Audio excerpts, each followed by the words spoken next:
Whoa! Hey everybody, I'm Ross Johnson, your favorite co-host from the Sound of Tomorrow show on WAYO 104.3 FM Rochester. Coming up next on the Sound of Tomorrow, we've got my notes fell apart. We've got some hot picks. We're going to be talking a little bit about cats. We've got a little bit of follow-up. We got some stuff about music. It's a smorgasbord. It's an entire smorgasbord of an episode, which is usual. I'm not even going to list the rest of the stuff because we're not even going to get to it. It's too much. We're not very well organized this week because it's a holiday week. That's all right. You love us anyway. You're still here. That's next. But first, I am outraged. Outraged. Sorry, I'll edit this. My thing just went away. Hold on. I'll just edit it. That's fine. Well, naturally. You don't even know what I'm outraged about. I mean, there's a lot of stuff, so I just assumed it was something legit. It's not funny. Did you know there's a new Marvel movie? Oh, that's true at literally any given moment. So yes, I did know that. And do you know what this one's called? Oh, this is probably Spider-Man 14 Spider Harder. Again. Still spidering. That one comes out in the summer. All right. This one's called Ant-Man, Ross. Ant-Man. Oh, okay. And so you don't like, I'm going to say, the appropriation of ant culture. I don't like being bombarded with this woke snowflake nonsense all the time, Ross. It is nothing sacred.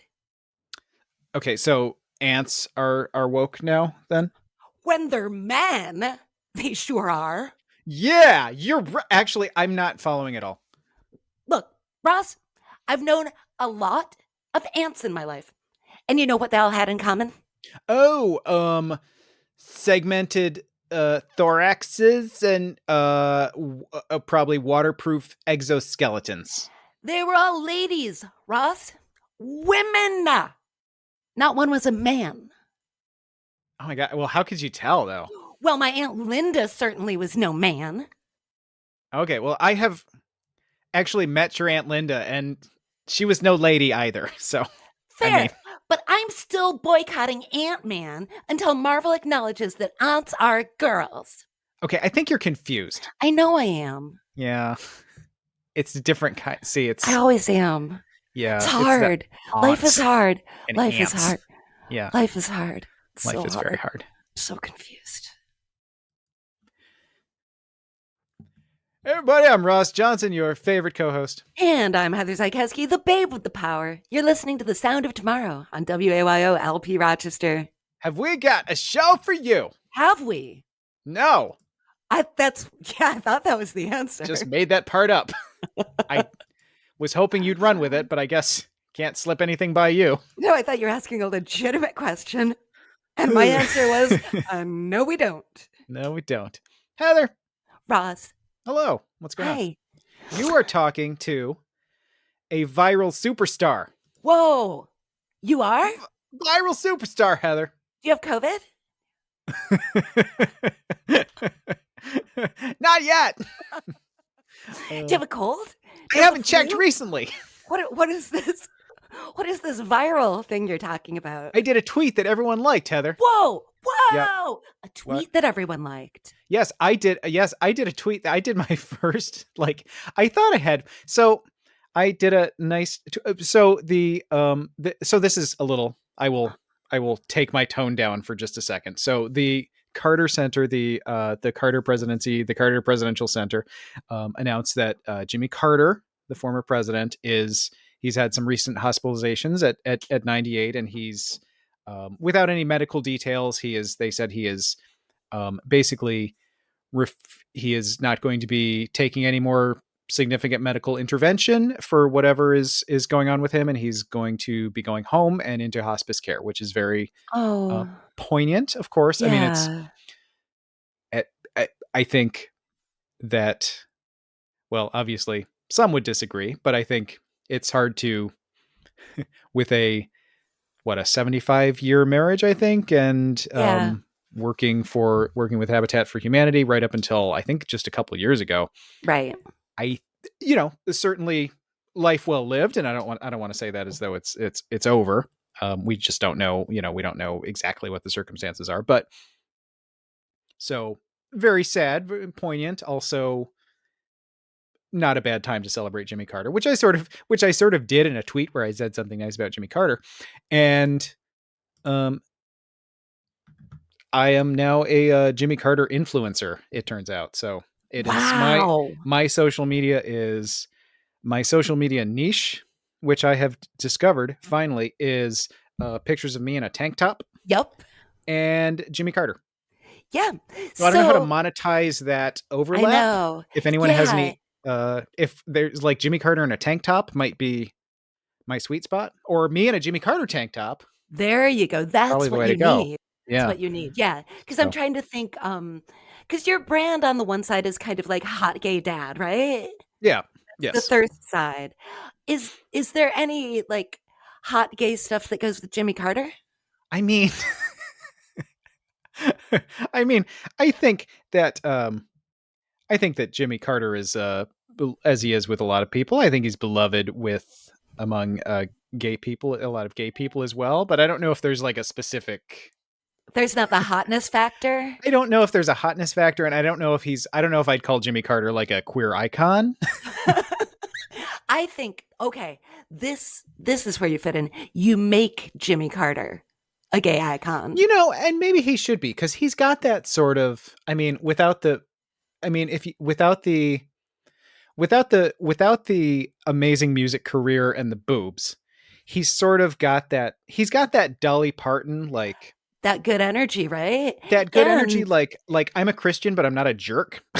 yeah, and he's kind of like with the hands-on building, he's got like that manly man zaddy kind of thing, Oh, right? that's true. That's true. There Yeah. is that whole like A man who works with his hands. a man who works with his hands. Yeah. As we're watching this, I've got my tweet up and it's attached to a video of Jimmy Carter. So this was a couple years ago, and he had like it was an extra good illustration of Jimmy Carter being Jimmy Carter because he had like fallen. He's 95 in this video. He had fallen and has like a big like black eye and like a big bruise on his face, and he's sitting there like hammering something at a housing site. So I'm I'm getting like yes, and also like here's this 95-year-old man with power tools with big bruises all over his face. Um, but yeah, there's something to what you say. There is something Yes. to what you say. I am going to I'm gonna ride this queer icon Jimmy Carter too. I'm gonna make him a queer icon. I'm gonna make a Yeah. shirt or something. I'm gonna I get a think shirt or something. yeah. I think that's what's got to happen. Yeah. So, would you tell us what this tweet was that went Oh, viral? so I said sure. So again, it's attached to this short video of him a couple years ago at this housing site after he had been injured. So again, 95-year-old man with obvious injuries from where he had fallen, who's back on the job building houses.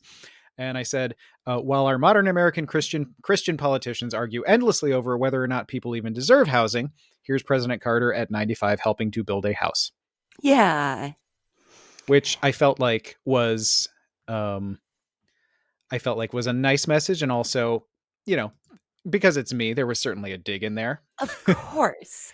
that only a few people seemed to be bothered by. Most of the comments were pretty good, and the ones that weren't were from like very stupid people with like 5 followers. Could you tell us some of the comments, both good and dumb? Oh, probably not, because I think like the ones that were dumb, I mostly blocked, not because they were so not because I was so like, ooh, I can't have this in my life, but just they were like, oh, you're stupid and you have 5 followers. Like, this is not, I sort of liked the idea of like them commenting on something and then having it disappear so they couldn't even see it. I just that sort of Ah, amused me. So, shucks. but it was only like, it was really like, it was like 5 comments out of, I don't know, a few dozen. Ooh. Somebody said, well, the top one right now says, I guess I can just find some. This was not like a great one, but this one made me laugh. Aw, he's so cute. He's the type of person that found getting older, he kept himself busy even in such a fragile state. I admire that. So like, oh, he's so cute. I don't know. That's weird, but interesting. Um, good man. Yeah. Good man doing good deeds. Oh, here's a stupid one I didn't block. So, was that before or after he denied the 2016 election? I don't know what that even What? means. Yeah, I don't even know what that refers to. So Um, wait though, but I this is a think person with a picture of the Alamo, like on their thing. I never forget. Um, I think your shirt should say something like "good man doing good deeds." Oh, there you go. Yeah. It shouldn't say he's so cute. Or like build that house. I don't know. Jimmy Carter's the best of us. And then someone said, was the house given to a homeless person? Which seemed to be sort of snotty. And then I didn't respond. I didn't respond to anything. But someone responded to that. Hi there, guy who retweets porn. You'll be happy to hear that Habitat for Humanity has a website that explains how their housing works. No naked ladies, though. Sorry. So I couldn't do any better. I That's didn't funny. need to get in Yeah. there. I No, couldn't do any better you than that. didn't. Somebody swooped in and took care of that for you. Yeah. So there were a lot of things about like, you know, actual Christian as opposed to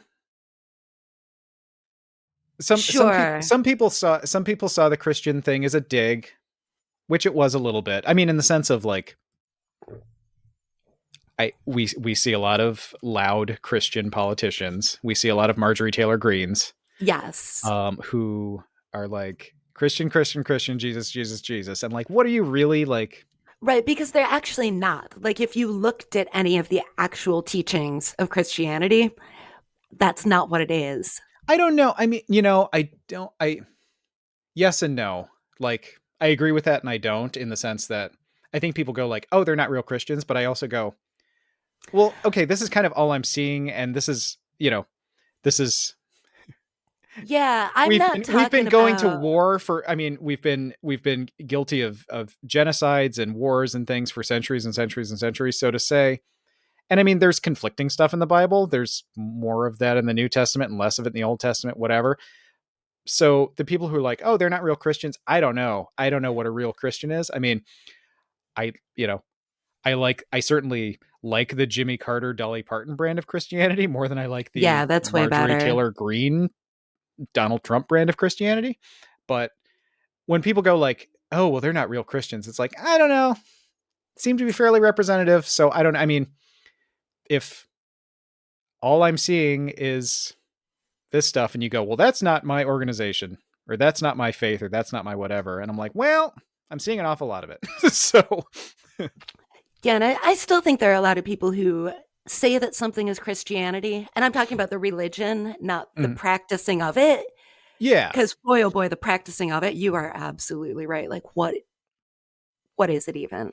yeah, But I think you can look at things and say, okay, all the people who are saying that they're good Christians and they're also saying that the poor should just be left to die without any help or solace. Like, that's not Christianity. Christianity does say, like, take care of the poor. yeah, I guess. I mean, yes, yeah, yeah. No, I absolutely get what you're saying. I mean, Like that kind of thing. I guess if you're just like, if you ignore that part of your, if you consistently ignore that part of your book though for 2,000 years, do Yeah. you get to be like, oh no, this is absolutely our faith. We just ignored that part, Yeah. and we So have done much so of for it. 2,000 years. So So, much of it. and I will say, and I should say too, like there is a prejudice built into my head about this. I think Um, we've both discussed this, like that yeah, and we have some bias. I mean, me as a particularly like as a queer person, like there is probably not a single day of my life that has ever gone by where some person in the name of Christianity has not, again, I'm not saying like necessarily to my face, although sometimes to my face, but on TV, whether it's a politician or whether it's someone, there's probably not a single day of my life where someone in the name of Christianity hasn't like told me I'm garbage. Yeah. Not necessarily directly, you know what I mean? I mean, just through policies like gay people can't go to this church. Yeah, I mean, just that little kind of thing that wouldn't possibly have any kind of effect on you, would it? right. So I Like, mean, that's I just mean, just like my a whole building going, you can't come in here because of who you are. right. How would that hurt your feelings? And like even the Pope recently like was like, oh, you know what, gay people should not probably not be executed and they shouldn't be arrested for being gay. Wow, It's what a evil and a radical sin and they're going to hell. yeah. Yeah, and it's like, and people are like, oh, he's so liberal, it's so great, Right, what a It's like, radical stance. That's just groundbreaking. well, I actually say people were so he's so liberal, he's so great. Most people were furious about that and like, Yeah. how dare he say that they shouldn't be put to death. So and I know and I will add a slight, I will add the after saying all this, I will add um the slight addendum to this of saying like, I know plenty of practicing Christians who are wonderful, delightful people who I think Yes. practice what they preach and all that. So it is the organizational structures that I'm mostly talking about, but it's also, I mean, it's also a lot of individuals. Yeah. And as we've said too, there are good and bad people across faiths, you know, skin colors, you name it. So I don't think that all, people who identify as Christians are bad, but No, because I'm not a big fan of the I'm not a big fan of the of the whole scene. unless you're Dolly Parton or Jimmy Carter, Right, in Dolly which Parton or case Jimmy Carter, come on over. you're perfect. Yeah. In fact, Jimmy Carter, I'll come to you because it sounds like you're at home, I think you probably and should. You'd probably be welcomed. I hope resting nicely I know. enjoying, enjoying however much time you have left. And I hope you have. Yes. I was going to say I hope you have a lot of time. I hope you have a comfortable. I hope whatever time you have left is comfortable and happy, and Yeah, and a good spent with family and all quality. that. Yeah. Yeah, because 98, it's a long And life. it seems like, I can't know what's in anybody's heart. I get this, I certainly have the sense that this is someone who has spent a good quality, happy a productive 98 years. Um, Not perfect, not, but I think this is someone who has um, made a pretty good go of it.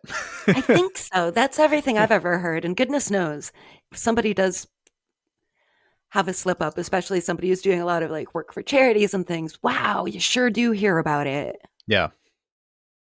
Yep. So that was, so the point of all that is come to me with your Jimmy Carter social media needs because I'm apparently the one. Yeah. New influencer. I'm looking forward to seeing your tank top. Are you going to order that? I'm gonna have to I'm gonna have to Like get make it that. I custom don't. made? Yeah, I think it's gonna be a custom job because again, I don't know if the Jimmy Carter queer icon is out there, It's going but to be. I'll have to be. You're going to do it. I Yeah, can't I'm gonna do wait. it. I'm I gonna do can't it. wait. I hope you sell like mugs and mouse pads and stuff. Oh, it's gonna be a whole thing. Absolutely. Yeah. I'm excited about it. Yeah. I like it. So that's my story on that. Hey, Ross, do you need any advice No, ever at any point in your no, life? I'm good.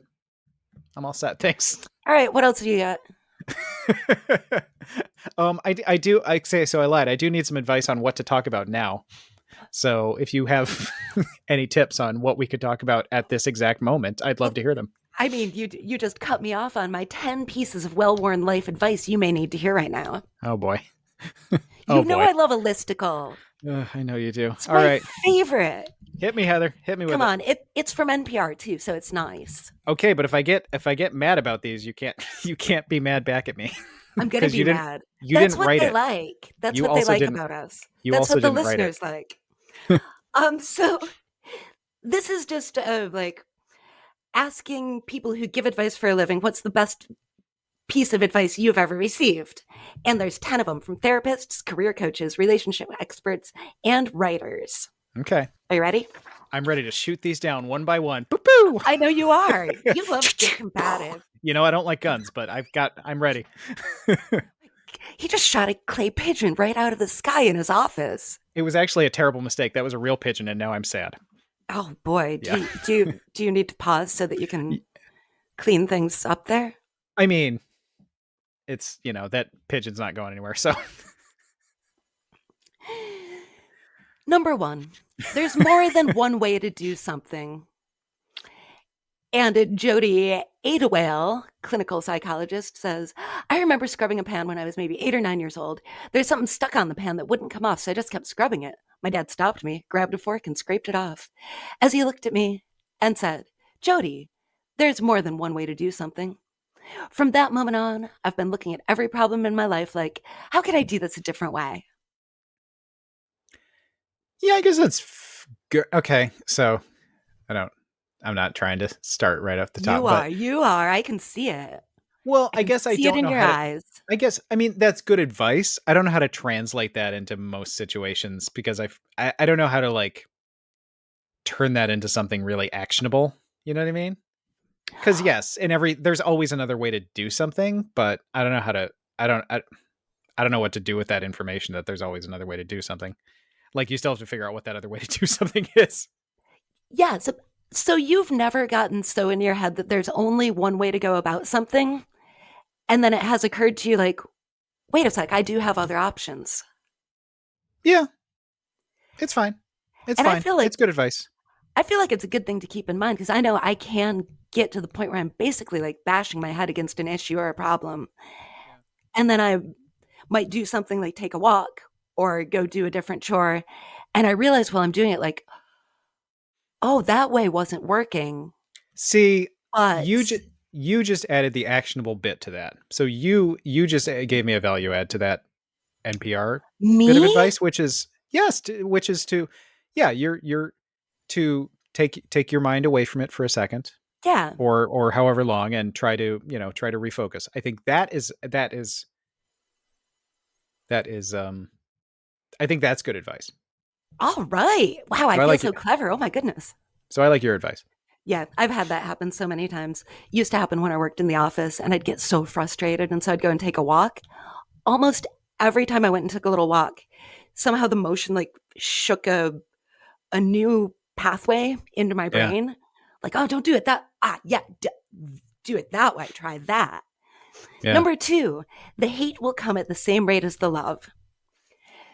And this is from Keandra Jackson, marriage and family therapist, who says, the best advice I ever received was that the hate will come at the same rate as the love.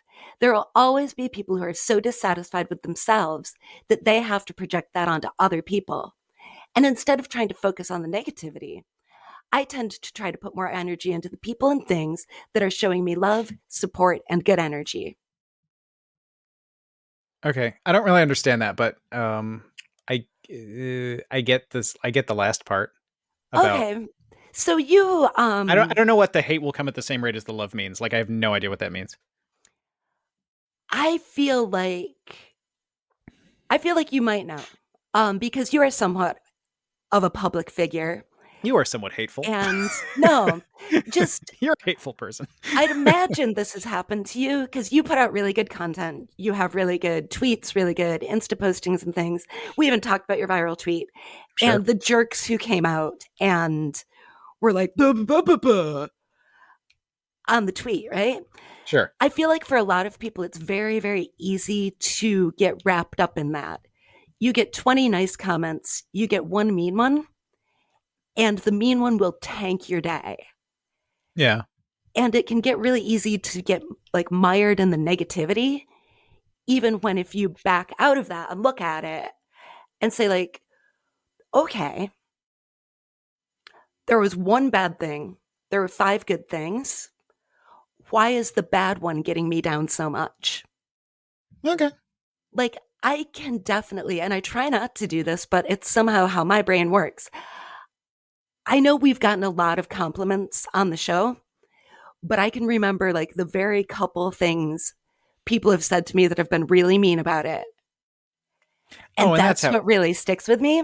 and that's how everybody's brain works. Yeah. So I feel like that advice is good because if you aren't consciously thinking, like, okay, I get it, you're upset about this negative thing, but remember, there's all this positive. It can really bog you Yeah. down. It can affect your day. It can affect how you feel about yourself. It can affect your life.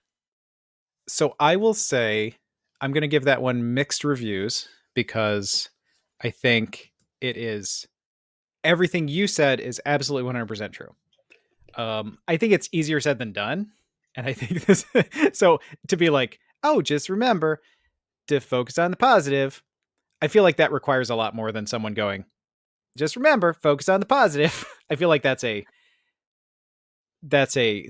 our brains are hardwired in a way for that to be a problem. So I think that is great advice. But I think that it's harder to do than it sounds, and it's something that requires a lot of very conscious very conscious work, and I'll tell you this, it's much easier said than done. a lot of this advice does take work. It takes presence of mind. It takes keeping the advice in mind and acting Right. upon it. But I'm going to say just telling someone that phrase is not the work, and it's not going to teach them how to do the work. But I And get it. I'm with you. do you think you can teach somebody to do the work, or do you think it has to come from within? I think if you're a therapist telling people about this advice, I think that is yeah, that's probably your job. So sure. Well, now I it's do. my job. And this one ties in with one a little bit later, but I don't want to get myself confused, so I'm not going to jump around. Number 3, do smaller loads of laundry. And this is from Sean Galanos, a relationship coach and host of the Love Drive podcast. I used to work at a small grocery store, and before moving away to college, I asked the store manager, what's the number one thing that I need to know about going away to college? And he said, do smaller loads of laundry. Your clothes will come out cleaner. Ross, Huh. is this true? Um I have never found that to be true. I will say for me, I have a back and forth relationship about um, loads of laundry, because we have a machine that does like very big loads of laundry, Yeah. and I feel like it's efficient to wait until I can fill the machine. Yes. But then it's like an overwhelming amount of laundry, and then there's an overwhelming amount of folding when it's done, Ugh. and it stresses me out. So I don't know. But I don't know if I've ever found like my clothes aren't that dirty, I guess. I don't I know. yeah. I never like take things out of the dryer and go like, oh, this is, unless there's a stain or something. But I never feel like my clothes are more or less clean. I always feel like they're perfectly acceptably clean coming out of the Yeah. dryer. So I don't know. Right. Like I'm trying to think. I don't usually do huge loads of laundry just because it's me. And I'll get to the point where I'm like, oh, I have worn my 5 pairs of yoga pants. I will now launder my 5 pairs of yoga pants, you know? Mm-hmm. But so it's not really that much. But I can tell you this, I've not found that like when I do one dress because it's delicate and I want it washed alone, I Yeah. don't feel like that comes out cleaner than when I do a whole load of house clothes.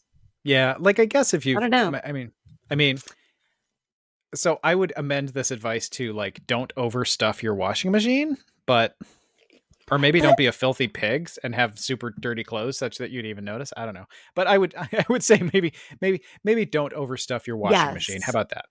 that, see, I like that. That's better advice because that I can see like the water just wouldn't be able to get through everything.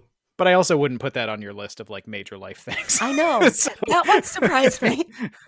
So, this is another one where I think it's like way easier said than done. It's from Tanya Israel, a professor of psychology, the University of California, Santa Barbara. It's being vulnerable means taking off our armor. I was talking with my therapist about how I didn't that's mind being vulnerable. literally the definition, but I okay, know. sure. I didn't mind being vulnerable as long as I knew the other person would be warm and that they wouldn't judge and all of that. And she said, that's not vulnerable. Being vulnerable means taking off our armor and going in not knowing how we'll be received, but putting ourselves out there a little bit anyway. But was that good to do? I'm going to go ahead and say maybe I'm not perfect. I'm a flawed individual. No. Yeah. Just go out there in the world. Just Yeah. ah, just out Yeah. everything. That's not even Like advice. That's just literally saying like, if you go out of the house naked, you're naked. Like, is that should I? Are you saying I should do that? Like, I if mean, Heather, I have some advice for you. yeah. If you leave the house without pants, you will You're be not wearing pantsless in the world. pants.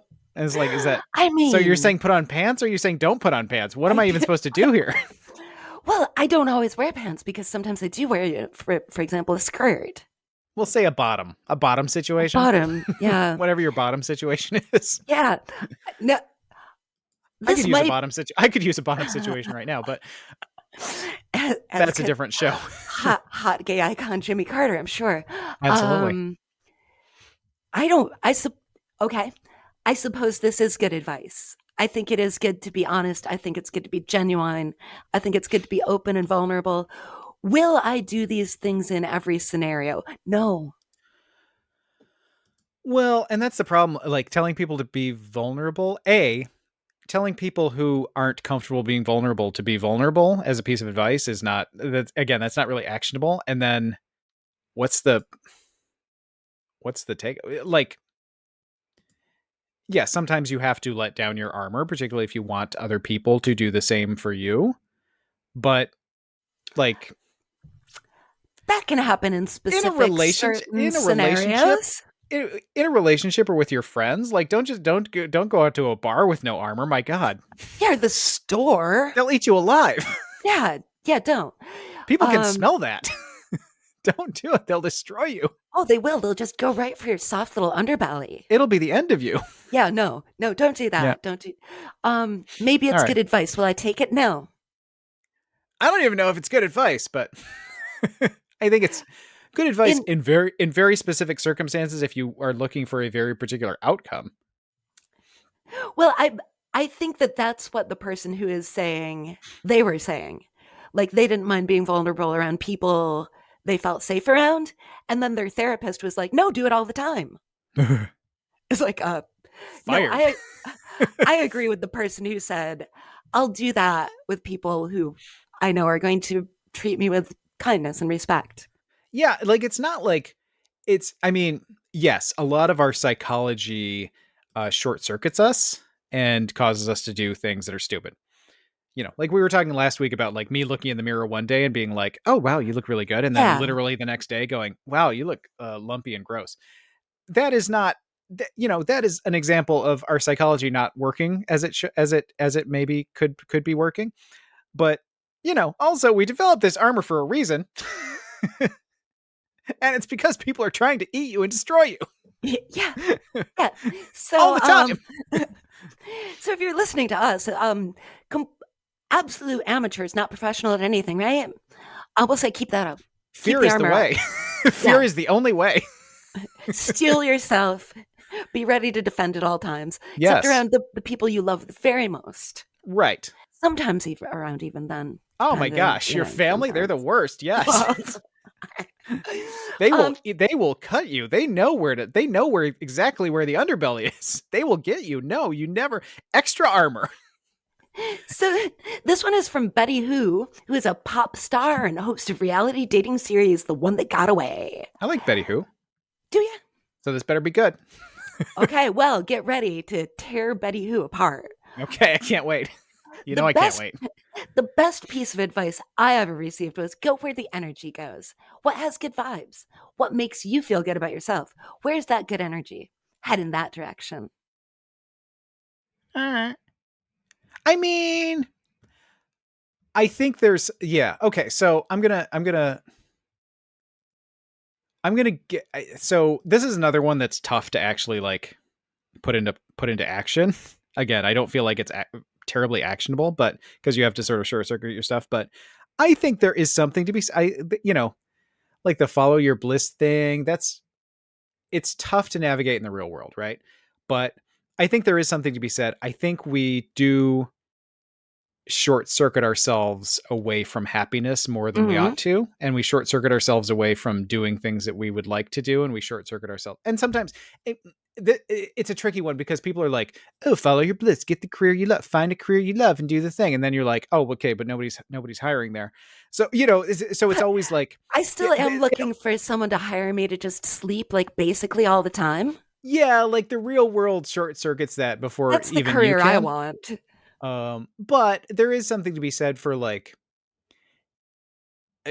maybe this goes back to the previous one, right? Like we have this armor, we have this stuff that we put on, and sometimes we are so, as much as I was just telling everyone to put your armor on and make sure you put extra armor on. And if you're going to a family dinner, put on like extra armor and the deflector shields from Star Trek. But also, I think that armor leads us away from sometimes doing things that will make us happy. We talk ourselves out of doing things that will make us happy, or we talk ourselves out of doing things we like to do. Mm-hmm. Um, so I think it is good to be aware, like try to find that voice in yourself that likes to do a certain thing, and listen to it once in a while.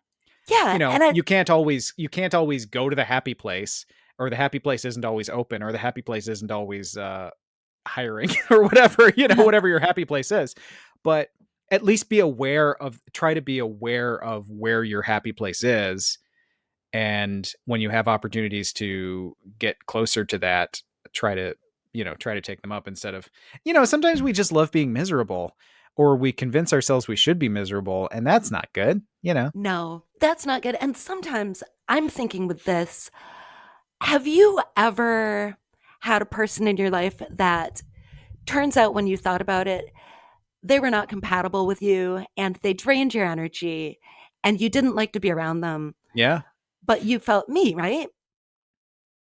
Um, but I've definitely had that where for some reason I feel like I have an obligation. Like I've got to keep this person in my life for whatever reason. Yeah. Well, And that hasn't happened in a long time as I've become, more aware of myself and my thoughts and feelings and tried to be in touch with myself, blah, blah, blah, blah, blah. But it would happen when I was younger. And the starting to realize, like, you actually don't have to be around this person. yeah. Like, every once so often, you do. Maybe you don't get along with a colleague, but you have to deal with them because it's your job and Yeah. you just must. So there's not every scenario where you can do that. But I think quite often I've known so many people who are like, oh, I went out with so and so and they were so annoying and I don't like spending time with them. It's like, well, why are you? Oh, I have to. Like, do you? Is there a gun to your head? Like, who is forcing you?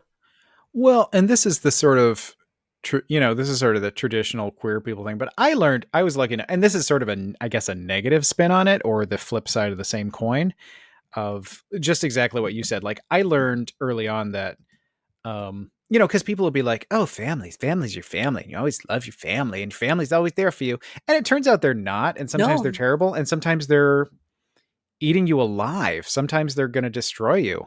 Yeah. Sometimes they want to destroy you. Sometimes your family are bad people. And, no matter what the degree of closeness biologically, um, sometimes your bliss is getting the hell away Yes. from people who are not good for you, and not, you know, again, and like you said, as you were saying, that's a good example of something where society and culture in your own brain says, no, no, no, this is, you got to stay in this. This is what you're here for. And then going, oh no, I'd be much happier away from this. Yeah. And there's nothing that this is hurting me to stay, and this is helping me to go away. So why am I listening to all the other stuff? And that's, again, it's easier said than done, but that's, it's sort of a negative example as opposed to a positive example, but it's a good example, I think, still.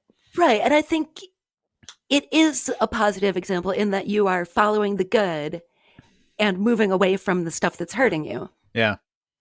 Because again, there's some stuff, it's hard to get a job. Maybe you're not happy at your job. You still, I mean, you can leave it, but maybe you feel like you can't. That's a tricky one.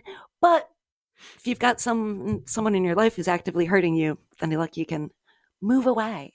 Yeah. This one here, this next one, ties in with the hate will come at the same rate as the love for Okay. me. And it's number 6. It's not all about you. And this is from Shanita Williams, who's a career coach and the author of Feedback Mentality. They say, the best piece of advice I was given is, Shanita, it's not all about you. When I'm in a situation where a tough decision has to be made and it feels personal, I remind myself it's not all about me. And I'm one piece of a bigger universe that's at play right now. Yeah. I think that's a good thing to remember. Yep, because I have definitely used this one a lot. It's rare, but on occasion, I'm sure you've had this happen. Someone is just really rude to you in public for no reason that you can perceive. Yeah. You didn't do anything. You didn't cut them off. Who the heck knows?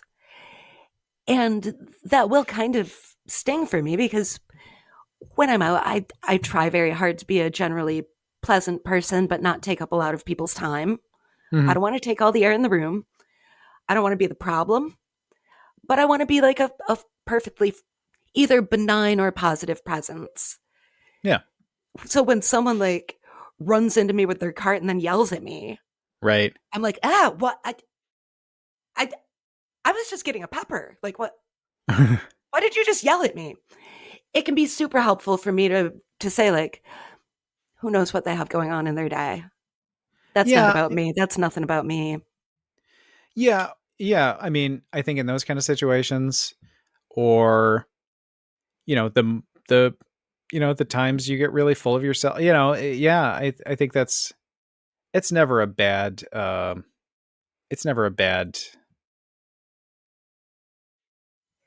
Yeah, and then I'm thinking about like that ties in with the hate will come at the same rate as the love. I bet a lot of that internet vitriol has nothing to do with the actual person who posted it. And it's someone who just like has a bee in their bonnet and they're just spitting poison. oh, yeah. It's not about you, Oh, absolutely. it's about Absolutely. them and what kind of sad life are they leading. Yeah, absolutely. And that You can know, help with, I think, with a lot of things that might hurt my feelings. Again, even at work, somebody sends kind of a snappy message. And it's like, ew, why are they getting snappy with me? They're probably having a bad day. And can I give you sometimes in those situations, oh, I'm sorry, I was just going to say, sometimes they come back later and they're like, I'm sorry, I realized I sounded snappy. And like they give like the phone was ringing off the hook and I was really frustrated and I'm sorry, I didn't mean to be so short with you. That kind of thing. yeah. My well, and it ties in a little bit with you want to hear my number one piece of advice Yes. as a Jimmy Carter tank top expert? Yes. Tell me. I always, and this is like almost a mantra sometimes that I will repeat to myself. I can't control other people. Yeah, you sure can. I can control myself and I can control my reaction to people, but I cannot control the people. So, anything that other people are doing is, and I'm someone too. I think I will want to. I like to. I like to have a measure of control. I like to be in control of things, and I think a lot of people are like that. I'm not alone. I think even if you're not like a controlling person, I think we all like to have a measure of control in our lives, and it's good to remember like I cannot control that person. Whatever they're doing, I can only control. I can only control myself, and I Yeah. can control my reaction to what they're doing. So if someone's being a jerk in the grocery store because they ran into me with a cart, like I can't control them. I can't make them stop. I can't make them start. I can't make them do anything, but I Yep. can control myself and my reaction. And what do I want that to be? And it's not about making them do anything different. It's about what I'm going to do. Yep. Yeah, that should be on this list. Cuz that too, I mean, as much as you might wish you could get this person to stop doing something, start doing something, do something differently, that's got to come from them. Yeah. And I think a lot of our culture, particularly in America, is around the idea that we want to control things.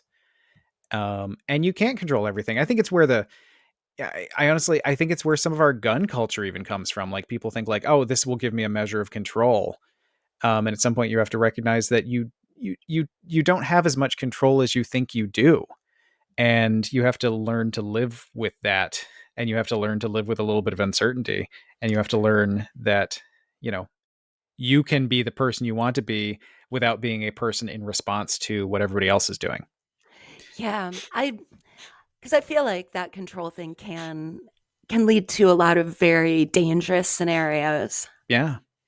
Well, you see how furious we get about, you know, oh, so well, I mean, look at, I'll bring it back to me. We see how furious people get about like gay marriage or whatever. Uh-huh. How does that even impact you? Why are you It so doesn't. angry about that? It has nothing to do with you, but you're angry about it because it's something you want to control and you can't. Or maybe you can. Again, or you're trying to, and again, in some ways being successful. So I guess maybe you can control it a little bit, but it's trying to control something that you don't need to control just because you have to have everything nailed down in just the way you want it and just the way you expect it to be, as opposed to going, well, you know what? There's stuff going on in the world that is not going to be under my control. my, my, I'm gonna, I'm gonna dump chemicals all over my lawn so every blade of grass is just the right way. I mean, the world is.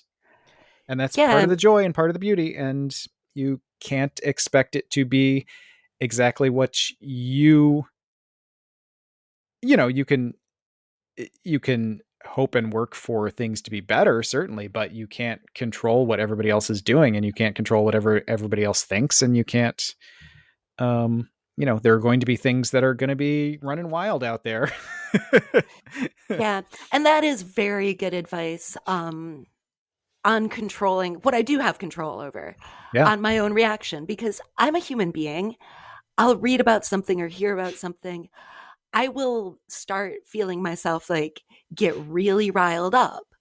I'll feel the stress chemicals coming in. And with that kind of awareness, I've learned somehow to say to myself, like, you can react however you need to react, but is this how you want to react? Yeah.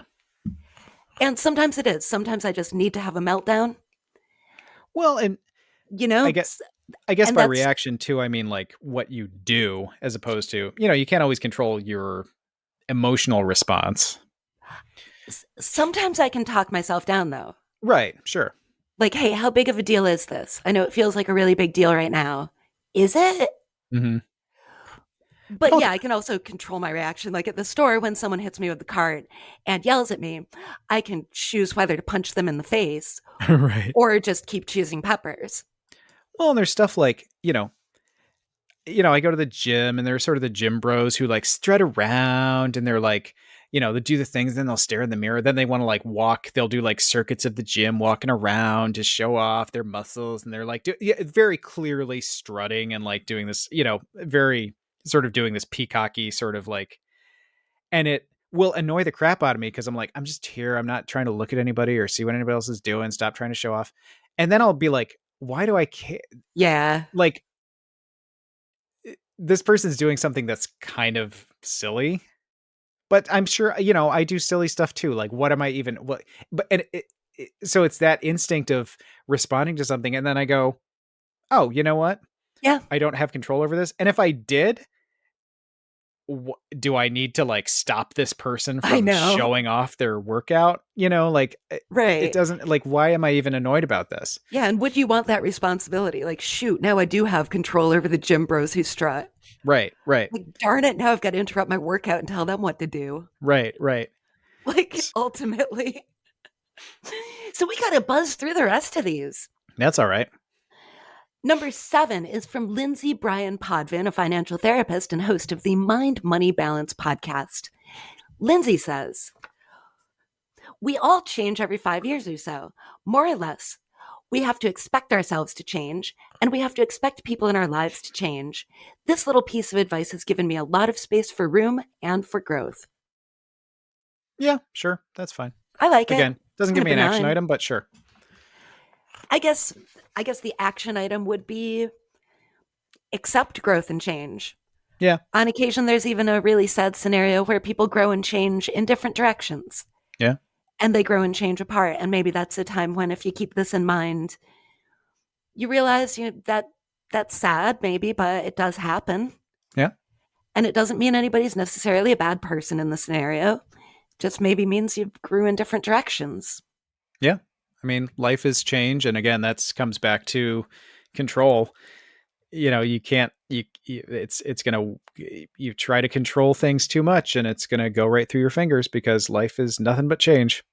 Um, so this one is from Nedra Glover Tawab, a licensed therapist and author of Set Boundaries, Find Peace. When people show you who they are, believe them. Far too often, I've seen us try to recreate who we want people to be, only later to find out they're exactly what they've been demonstrating. Yeah, I'm going to that's always say fair. that, yeah, yeah, that goes right with your control thing. You can try and try and try to make somebody be someone they're not. They're not gonna, not Yeah, unless they want to. yeah, exactly. Number 9 is from David Defoe, a psychotherapist who specializes in depression, anxiety, and grief. Don't be so overly involved with your self improvement. Accept the gifts and abilities that you have, and don't spend so much time trying to develop new ones that you sacrifice your gifts. Be yourself. Mm, I mean, be yourself, I think, is always good advice. Yeah. And I guess I could see if there's a scenario where someone is beating themselves up over not working on some skill that they want to develop. But Yeah. I I, this one, I'm just gonna say I'm against. I don't agree with this one. I, I Because guess I wonder about self improvement because, like, if I'm crying every night because I don't practice my ukulele as much as I should, maybe I could like let myself have a little slack on that. yeah, of course. But there are a Or lot if of things I try to do just internally and personality wise, which I know sounds like I'm bragging, but it's hard and I'm not always good at it. But I don't want to I don't want to sacrifice my gifts, but also I want to keep working on the things like seeing things within myself that I could do better on. yeah, yeah, I think that's more important. I don't agree with. I think.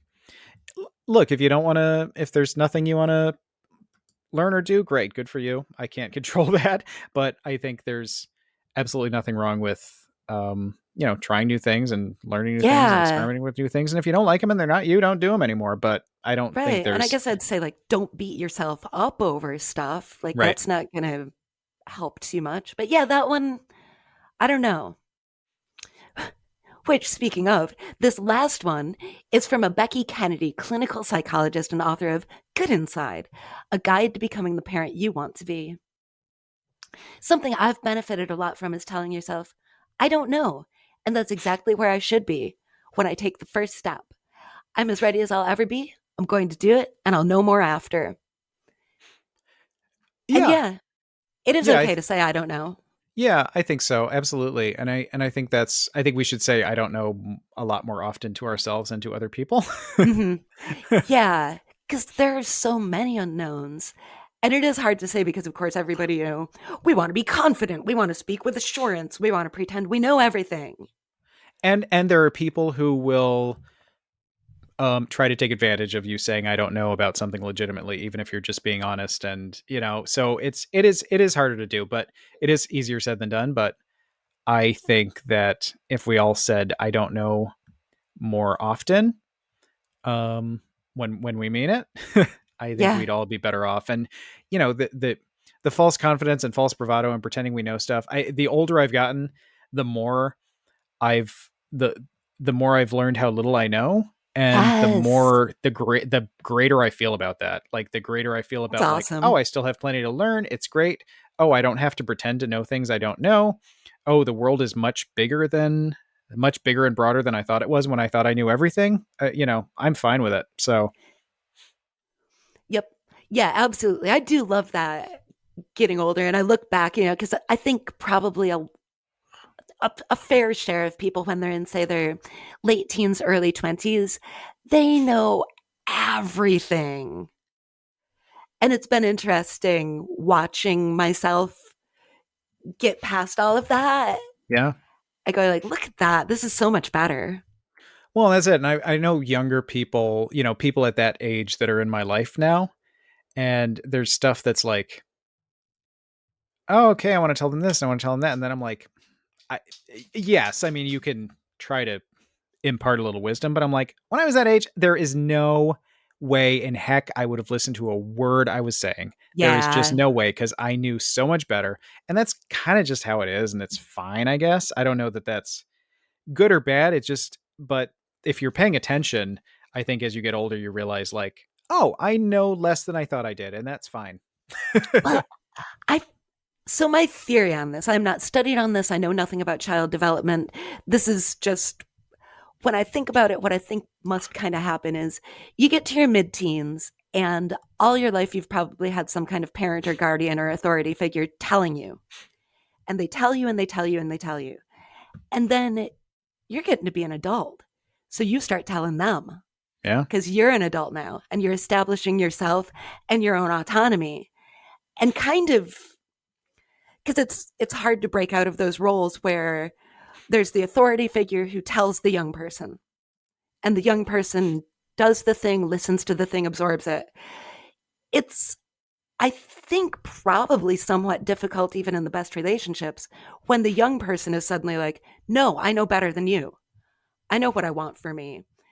And so then I think, at least in my case, I had to double down on that Yeah. and be like, no, I know. Because of And course, with being, a young woman, there was nobody thinking I knew anything about anything. well, and within, and within reason too, you hope, I guess you hope you can steer your kids away from the worst choices. But Yeah. to some extent, I mean, life is about like learning is about making those mistakes. It's about screwing up. And then so some of it is, yeah, you can't tell someone something like that. You can't necessarily speak the wisdom and have it go in. Sometimes people really have to experience it and live it and learn that. And it's not an insult to the person who's got the knowledge. It's just you kind of have to learn for yourself. And Mm-hmm. sometimes old people's wisdom is not good. Sometimes it's based on their narrow-mindedness, and Oh, sometimes, yes. so it's so again, I get it. Like, if I had kids, I think my goal would be like steer them away from the worst choices. But other than that, it's like, you're gonna make your mistakes, and or maybe things that were mistakes for me are not going to turn out to be mistakes for you, and you're going to learn a whole different lesson, and that's good too. Well, I know for me, like one of the weird things I did when I was very young was bought a house. And I have to say, there were so many people in my life saying, you can't buy a house. Mm-hmm. And in my weird defiant brain, I was like, I can, and I'll show you. And then I did. I mean, and it worked out great, Yeah, yeah. So You every know, once so often, too, that weird, like, oh, yeah, watch me. Because there are a lot of things people say, like, oh, you can't go to this university. You can't get this job. right.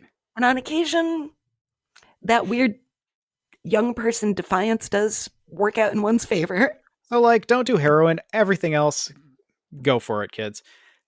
You know what else you should do, Heather? Listen You to the should sound of tomorrow stick next week around. here. You should not leave for a whole week and listen to Just us. leave Just listen Wayo to on for a everything in week. between. We will be back next week. We love you. We love talking to you.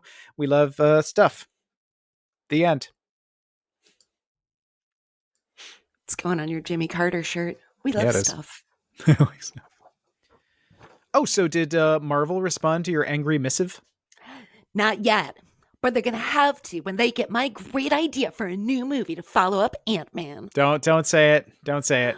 Marvel presents Uncle Lady. Oh, you said it. You said it. Dad. You said it. I always do. What's it going to be about? An uncle who's a lady. Sure. All right. Sounds good. I'll pre-order my ticket. Do it. Yeah.